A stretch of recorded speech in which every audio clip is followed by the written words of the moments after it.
Let's get this figured out. This world gon' give me whatever I need until I get this vision out. Then they gon' pay me whatever I ask, cause I got it figured out. Family be checking all up on a nigga to see how I'm feeling now. Damn, they love to see a nigga really make a killing now. I put a lock on the game and I hide the code and the keys. I am not playing no games, I really play this shit for keeps. That shit for me.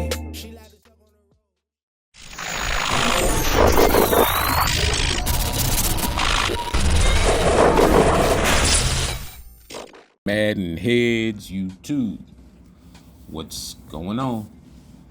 It is your boy Coach DC coming back at you today with another video. And so yeah, y'all see, man, there have been some improvements to the team. I know Zero Chill's about to end in about 2 days, but really the little +2 stuff doesn't affect me much. I have like one of those crazy strategy items where I have like the +3 man and zone and stuff, and so pretty much my guys gonna stay the same. Like some of them may lose like 2 points in speed or something like that, maybe, but not really a big difference. But play this game right here. This was an interesting game. Lot of lessons to be learned in this game right here.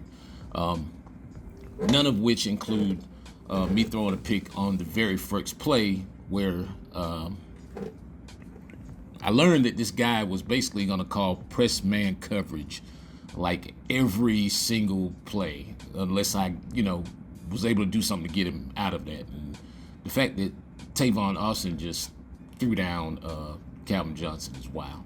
And so, yeah, so you see, my remedy to going against people who run all this press man and zero blitzes or whatever the case is, yeah, I like to run wheel routes from different parts of the field, comebacks, curls, stuff that's going to get me, open, get me the advantage, because I see him in this obvious press man as you see his guy travel or follow over there. So you see me running this wheel on the backside to Julio, and yeah, Madden just, they don't want to see greatness right now. But he seemed to be, he changed up a little bit every time I got into the little gun bunch X nasty or whatever formation. And so I think that was like the one he had a fear of those of the cheat routes or whatever, and so got myself the 4th and 1 right here. And then of course Njoku just doesn't block at all, and so yeah, immediate trouble as he comes back out with Austin. He has a little herky-jerky running style, so you know what I'm saying. And I'm gonna tell you what I was impressed with though. What I was impressed with was the fact that he was really throwing the kitchen sink at me offensively. He was hitting me with comebacks, seam routes. He was running the ball.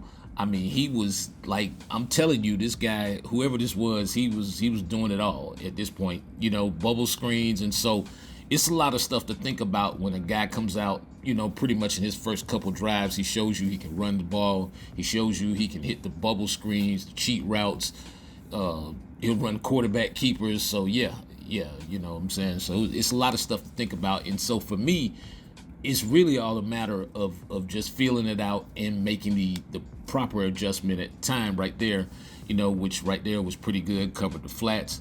My guy Sweat got loose a little bit right there on the inside, got sacked, and so held him to 3 points, which was big at the moment, because you just, as much as I talk about going down 14 zip, nobody really wants to go down 14 zip. And so you see me motioning inside right here out of gun doubles, where the receiver stays on the same side, give him a comeback route. And so that's just one way to get the press man coverage off of you. You know what I'm saying? If you motion guys, generally you're going to get, some coverage to bump, and then you'll probably get a guy to get more of a free release. And so you see I'm keeping him in the gun bunch. I'm keeping him in the tight formation right there, really making him think as I hit him in the flats the last time. So I come back the next time. Beautiful execution right there with a nice corner route, nice throw, caught it in stride, but still down by 3. He comes back out, first play, seam route. You know what I'm saying? And I'm trying to mix it up. He comes back out, seam route again. And I'm like, yo, I cannot get my adjustments on the field fast enough. He comes back out, bubble screen. And I mean, 3 plays. Down the field, touchdown, no problem. Still up 10. My controller died right there as I just, right before I was able to throw the ball. And things are looking bad right now. 17-7, but you see, I still have a plan. You see the motion, and so he has to go with that inside guy, but he has to control that inside guy because he's trying to get him to press. And so, like, watch as he switches over to Davis right here. As I bring the receiver inside, you see Nada travel with him, and he switches on to Nada to try to come down and get the manual press. You know what I'm saying? But that's a comeback route. He gets killed on the comeback route, but still, I can run what it allows me to do. I have Hot Route Master on Patrick Mahomes, and so it allows me to be able to run those wheel routes out of the slot, and those wheel routes out of the slot are press man killers. I mean, they just simply are. As I was able to come back right here, get myself back into the end zone, and like I said, when you're down first half, it's just no need in panicking. Whatever Madden takes away from you, they're going to give back to you at some point in time. So you just have to, stay the course. Try not to give up big plays is the main thing right here. And you see as he has Derrick Henry at quarterback, but he's throwing those nice little seam routes. He tried to fit one in right there. I had Porter in a good, I think I was in cover 3 lock on that play, and so had that seam route kind of all figured out. As I come back and I guess I went to the well once too often, or I just threw that. Maybe I threw that a little bit too early. I had a little bit more time to get more separation, but threw it too hard and ended up throwing a pick. And of course, y'all know when I throw a pick, it's going to be a pick 6 pretty much most of the time.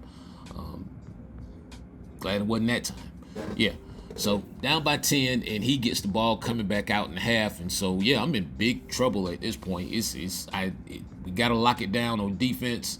Some good penetration up front by Hutchinson and Sweat up there. You know what I'm saying? I'm moving guys around, getting different guys in the game. I like playing with Hutchinson at D tackle sometimes because I like switching to my D tackle, and I play like a lot of those underneath drag routes. I get a lot of picks with linemen playing those underneath drag routes.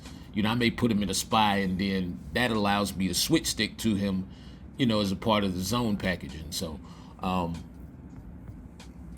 just like doing that, so that's why I keep a lot of good, fresh linemen on the field. Sometimes I'll, swap my packages out, where I'll put the linebackers at D ends and the D ends at D tackle and so forth and so on. And so, but either way, in this case, I'm in trouble. Still down by 10. A lot of people don't know on that cheat route play, on that little flat play, man, that run play is actually a really good run play if you just hold on to Y or triangle and just run the ball sometimes. I promise you, that run play out of that cheat play, if you see a guy cheating out there, to the flats, don't throw it. No, man, just run the ball. But he's gonna stay in this press man, and I'm gonna keep running those slot wheels, and it's just a matter of me just getting time, taking my time, stepping into the throw, not putting too much on it. I think that's another thing I did wrong on that other one where I threw the pick 6, was it was too much of a bullet pass. You have to actually, put a little bit of touch on those, get McFadden right there with the quick cutback, and so it's down by 3. Like I said, man, no harm, no foul, no sense in panicking. If you know you can score, then really it's just about me getting a stop. And look at me gambling right here. Look at the referee run in my way to try to give him a touchdown, man. This game is crazy. So at this point, I'm starting to play off of what he hasn't shown me, and he hasn't really shown, his receivers haven't really shown the ability to really route me up. More so, he's throwing a lot of seam passes, in the middle of my zones. He's converting those, but anytime that I have like a man covering somebody, he hasn't really shown me the ability to make the play or make the proper read. He missed the drag route right there going across. Tried to hit me with the comeback where I had a really good defensive scheme over there ready for the comeback route. So we get the pick. Still down by 3, still have to score. Good pass right there across the middle, way to get down and just secure the catch instead of taking a hit. I've actually been setting that play up right there the whole game running that little cheat route to the tight end back and forth, just trying to see if he was going to follow. And so, yeah, caught him with it that time, but still playing good defense at the end of the third quarter. And so, this is, at this point, my whole thing is don't turn the ball over. You cannot turn the ball over right here. I tried my best to turn the ball over. I was unsuccessful, fortunately. A lot of times I'm telling y'all, man, if you have Hot Route Master or Slot Apprentice, man, these slot wheels can open up, especially that inverted zig or that whip route. Man, if you can get a slot wheel on the same side as that inverted dig, man, I'm telling you, man, that is a nasty combination. As you see me get back up or just take the lead for the first time this game, actually, not get back up. 28-24, piss poor tackling at that point. Does he get up? He got up to the 46-yard line on that. That is crazy. And so sometimes, man, you have to understand that you can come into a game with a game plan. I came into this game a lot of times, especially when you content creator, you want to get the clips that you want to get.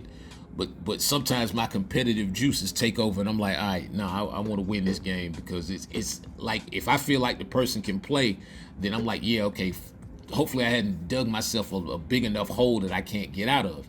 But anyway, so you see him still hanging around because the game is far from over, but it is now. As he throws a critical pick right there. I don't know if that was third or fourth in inches or whatever, but that's the reason why I put reinforcement on my defensive ends or on my outside linebackers. If you put reinforcement on your outside linebackers and they come across the ball on a lot of those little bubble screens, if you have them contained, they will make a play on the ball. Yeah.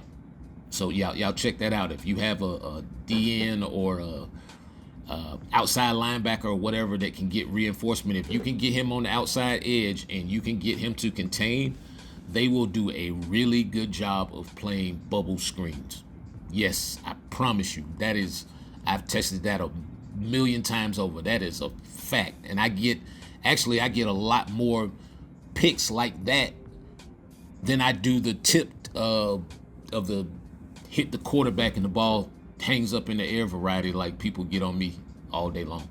I'm trying to figure out, I was in cover 2 man right there. How in the hell that dude get behind me like that? Yeah. 4th and 26. We just running out the cycle here, but just trying not to give up anything crazy, because I'm telling you, man, this game is wild. I had a dude get an onside kick on me last week. Man, scared me to death. Or the week before last, scared me to death in a game that I know I had won. Boy, he came out, got that onside kick and almost scored, man. Boy, I was pissed. But yeah, man, it is what it is, man. You gotta learn how to play different styles at different times. To me, that's why I love playing like Ultimate Team, because, aside from the obvious bot stuff, you will every now and then run into somebody who has their own little game plan or their own scheme or something that they do well with their team, man, and it makes for a good challenge. Anyway, man, I appreciate each and every one of you guys. It's your boy, Coach. I'm out.